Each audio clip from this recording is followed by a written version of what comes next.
Speaker నిర్ణయాన్ని స్వాగతిస్తున్నామన్నారు MP Mallu Ravi.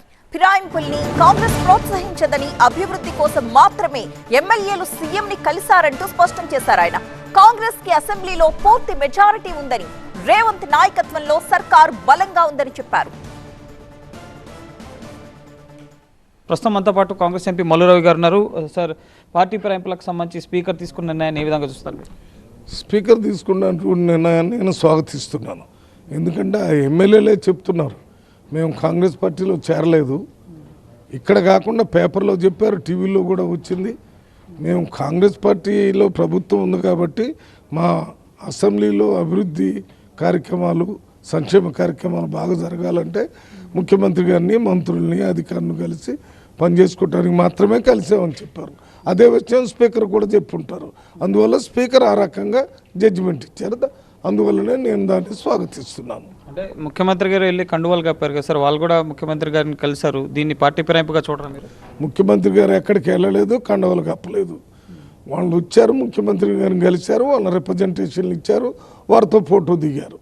ఇదేమో రేవంత్ రెడ్డి గారు కొత్తగా దిగారా? ఇంతకుముందు కేసీఆర్ గారు అని ముఖ్యమంత్రి ఉండేవాడు, 10 సంవత్సరాలు ఉన్నాడు కదా, ఆయన దగ్గర ఎంతమంది ఫోటోలు దిగలేదు కాంగ్రెస్ పార్టీ వాళ్ళు? ఎవరైనా డిస్క్వాలిఫై అయ్యారా? కాలేదు కదా. అంటే వాళ్ళు చేసిందే మీరు చేస్తున్నారు, వాళ్ళు పార్టీ ఫిరాయింపులు ప్రోత్సహించారని చెప్పి మీరే అంటున్నారు. ఇప్పుడు మీరు కూడా అదే పని చేస్తున్నారు. ఇప్పుడు ఎక్కడ పార్టీ మేము వారిలాగా చేయటం లేదు. వాళ్ళు ఎట్లున్నారు, ఆ పార్టీని మారకుండానే మంత్రి పదవి ఇచ్చినటువంటి వాడు, అది దాన్ని తప్పుపట్టాం మేము.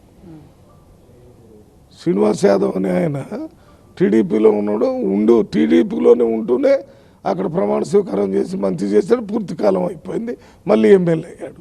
అది వాళ్ళు చేసినటువంటి తప్పులు. మేము ఆ రకంగా చేయాల్సిన అవసరం కూడా లేదు. కాంగ్రెస్ పార్టీకి పూర్తి మెజార్టీ ఉంది, ప్రభుత్వాన్ని ఏర్పాటు చేశారు.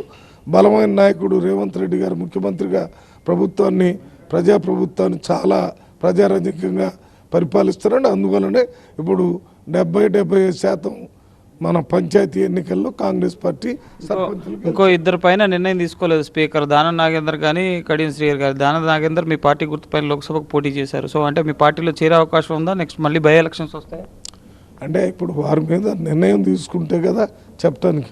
నిర్ణయం తీసుకోకుండానే ఒకవేళ ఇట్లా జరిగితే బై ఎలక్షన్లని అది నేను చెప్పకూడదు. అది స్పీకర్ తీసుకునే నిర్ణయాన్ని బట్టి మాట్లాడతారు.